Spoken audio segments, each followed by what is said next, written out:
जब लाइफ में कुछ अजीब सी परिस्थिति आ जाए तो हम भी एक्सेप्ट नहीं कर पाते हैं। कोई ऐसी परेशानी आ जाए, कोई घर में किसी का एक्सीडेंट हो जाए या बिजनेस में कोई लॉस हो जाए, या फिर कोई एक अजीब सी परेशानी पड़ोसियों के द्वारा, रिश्ते नातों के द्वारा हो जाए, जहाँ पर आपको फंसाने की कोशिश हो या इल्ज़ाम आप पे लगाया जाए, आप एक्सेप्ट नहीं कर पाते। आप नहीं सोच पाते कि ऐसा मेरे साथ हो सकता है, वो व्यक्ति मेरे साथ धोखा कर सकता है, वो व्यक्ति मुझ पे इल्ज़ाम लगा सकता है, मेरे बिजनेस में नुकसान हो सकता है। आप भरोसा नहीं कर पाते, आप एक्सेप्ट नहीं कर पाते सिचुएशन को। और जब हम एक्सेप्ट नहीं कर पाते तो बुझे बुझे मन से, उदास मन से हम ज़िंदगी को जीना शुरू कर देते हैं या फिर उस परेशानी से भागना शुरू कर देते हैं। तो अर्जुन यहाँ पर दुविधाग्रस्त है, परेशान है, संकट की स्थिति में है। उसकी लाइफ के अंदर भी एक संकट आ गया। ऐसा युद्ध वो कभी नहीं चाहता था। वो तो शांति चाहता था, प्रेम चाहता था, रिश्ते नातों के अंदर एक हार्मनी चाहता था कि सब लोग उसके साथ प्यार से रहें। तो प्यार से जीने वाला वो प्राणी था, लेकिन एक युद्ध उसके सामने आ गया, थोप दिया गया। अब वो परेशान है, दुविधाग्रस्त है, संकट की स्थिति है। दुर्योधन के लिए संकट की स्थिति नहीं है, वो भी मोह से अंधा है, अर्जुन भी मोह से अंधा है, परंतु दुर्योधन का जो मोह है वो थोड़ा विचित्र टाइप का है। अगर हम देखें, दुर्योधन भी अपने ही रिश्ते नातों के लिए करना चाहता है, उन्हीं के लिए लड़ रहा है, लेकिन दुर्योधन ये बात नहीं समझ पा रहा कि जब युद्ध होगा, लड़ाई होगी, जब इतना बड़ा रण क्षेत्र के अंदर नरसंहार होगा तो उसके अपने लोग भी तो मारे जाएंगे। सिर्फ पांडवों की तरफ के लोग ही तो मरेंगे ऐसा तो नहीं है। पांडव भी मरेंगे, लेकिन साथ में कौरव भी तो मरेंगे, उनका भी तो सर्वनाश होगा।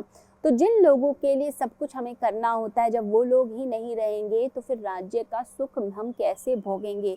ये बात दुर्योधन को ठीक से समझ नहीं आ रही है।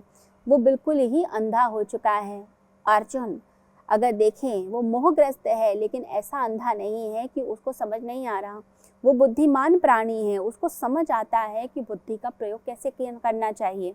वह बुद्धि का प्रयोग कर रहा है कि मैं ऐसा क्यों करूं, मैं युद्ध क्यों लड़ूं, क्या ज़रूरत है लड़ने की, क्या ज़रूरत है कि मैं लड़ाई करूं, क्या ज़रूरत है कि मैं अपने लोगों का संहार करूं।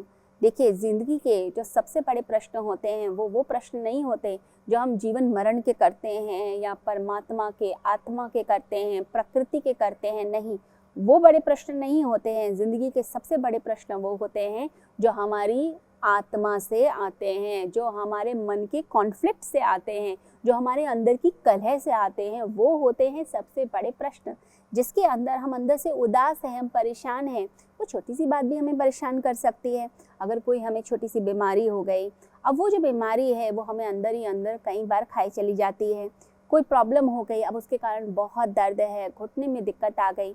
आपने कभी नहीं सोचा था कि आपको ये घुटने की प्रॉब्लम आएगी, आपके पैरों में दर्द शुरू हो गया।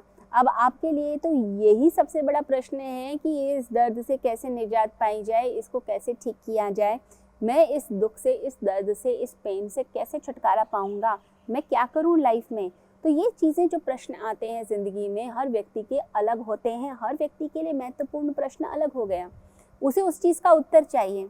अगर आप किसी संबंध में फंस गए हैं, वो संबंध अच्छा नहीं है, लेकिन आप अब उस संबंध से बाहर निकलना चाहते हैं, उस रिलेशनशिप से बाहर निकलना चाहते हैं, आपको समझ नहीं आ रहा कि मैं कैसे निकलूं, आपके लिए वो प्रश्न इंपॉर्टेंट हो जाता है। उस समय आपके लिए परमात्मा, आत्मा का ज्ञान इंपॉर्टेंट नहीं है, आपके लिए उस रिलेशनशिप से बाहर निकलना बड़ा इंपॉर्टेंट हो जाता है।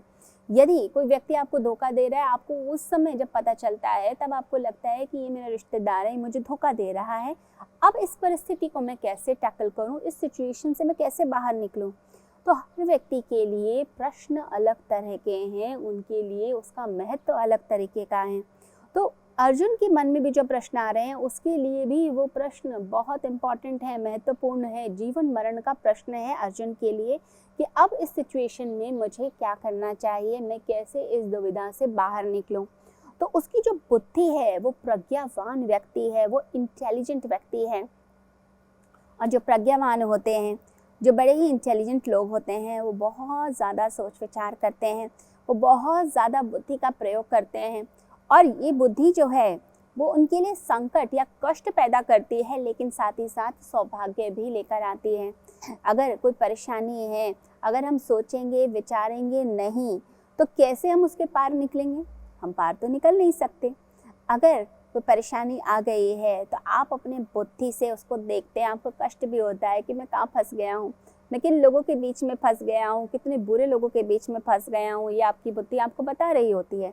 लेकिन साथ ही साथ में वो जो कष्ट बुद्धि दे रही है बताने के लिए, वो सत्य का जो आईना दिखा रही है आपको, लेकिन साथ ही साथ में बुद्धि एक सौभाग्य भी लेकर आती है, यानी कि वो बताती है कि अब इसके पार कैसे जाया जाएगा, क्या तपस्या की जाएगी, क्या ट्रिक लगाई जाएगी, कैसे बाहर निकला जाएगा।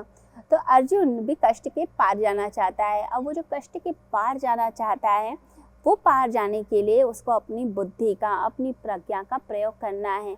अभी जो प्रज्ञा का प्रयोग करता है, वो जो बुद्धि का प्रयोग करता है, वो बुद्धि उसे कष्ट से उबारती है, यानी उसे बाहर की तरफ लेकर जाती है। अगर वो उस कष्ट से पार निकल गया, अपनी दुविधा के पार निकल गया, यानी कि श्री कृष्ण की स्थिति में पहुंच गया, यानी परमात्मा के चरणों तक पहुंच गया, तब तो उसके लिए जीवन हो जाएगा सुंदर, जीवन हो जाएगा अद्भुत, जीवन हो जाएगा उत्सव। लेकिन अगर वो कष्ट के पार नहीं निकलता, इसी घेरे में गोल गोल गोल गोल घूमता रहता है, तो फिर उसकी ज़िंदगी जो होती है वो हो जाती है नर्क। नर्क जैसी स्थिति में फिर वो जीवन को जीने लग जाता है। तो लोग भी क्या करते हैं, ज़्यादातर लोगों की परेशानी क्या है, वो कष्ट के पार जा ही नहीं पाते, ज़िंदगी भर ट्राई करते रहते हैं। तो ज़िंदगी एक ऐसे कांटे की तरह चुभती रहती है, जिस कांटे को वो निकाल भी नहीं पाते, जिस फांस को निकाल भी नहीं पाते, और उसका दर्द भी सहा नहीं जाता। ना तो जिया जाता है, ना ही व्यक्ति खुश रह पाता है। तो व्यक्ति कहता है ये तो जहर हो गया है, ना तो पिया जा रहा है, ना उगला जा रहा है। तो ज़िंदगी एक जहर सी बन जाती है लोगों के लिए। तो लोग क्या करते हैं, या तो भगोड़े बन जाते हैं, ज़िंदगी से ही भागने लग जाते हैं, अपने आप को मदहोशी में, अपने आप को शराब में, ड्रग्स में, न जाने किन किन चीज़ों में डुबोने लग जाते हैं, या फिर बड़े ही बेमन से ज़िंदगी को जीने लगते हैं कि अब दुनिया में हैं, कष्ट तो भोगने पड़ेंगे, जीना पड़ेगा। तो चेहरे ऐसे बुझे बुझे, ऐसे उदास, आँखों में कोई चमक नहीं दिखाई देती। आप देखेंगे लोगों को जिनकी ज़िंदगी में दुख हैं तो कैसे चेहरे हो जाते हैं। परमात्मा ने जब भेजा था धरती पर तो कितने सुंदर फरिश्ते दिखाई देते थे, चेहरे पर इतनी प्यारी मुस्कान दिखाई देती थी, चेहरे पर इतना अलग ही आभा मंडल, अलग नूर दिखता था। हंसते थे तो ऐसा लगता था कि जैसे कलियां ही खिल गई हैं।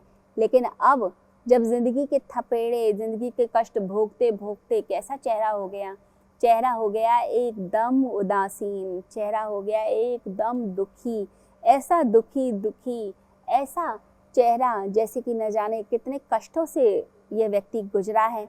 तो उसके चेहरे पर वैसे ही हाव भाव आने लग जाएंगे। सुख की छाया नहीं दिखेगी, दुख की छाया दिखाई देगी। तो सुख के भाव दिखने चाहिए चेहरे पे, ना कि दुख के भाव दिखें। तो हम जब बेमन से ज़िंदगी जीते हैं, उदास होके जीते हैं, हम कष्ट भोग रहे हैं, तो बेमन से जो ज़िंदगी को जिएगा उसकी ज़िंदगी में क्या होता है, उसकी ज़िंदगी नर्क होने लग जाती है। और जो व्यक्ति उस कष्ट के पार जाना सीख जाता है, यानी कि परमात्मा के चरणों में पहुंच जाता है, वो व्यक्ति ज़्यादा खुश रहने लग जाता है।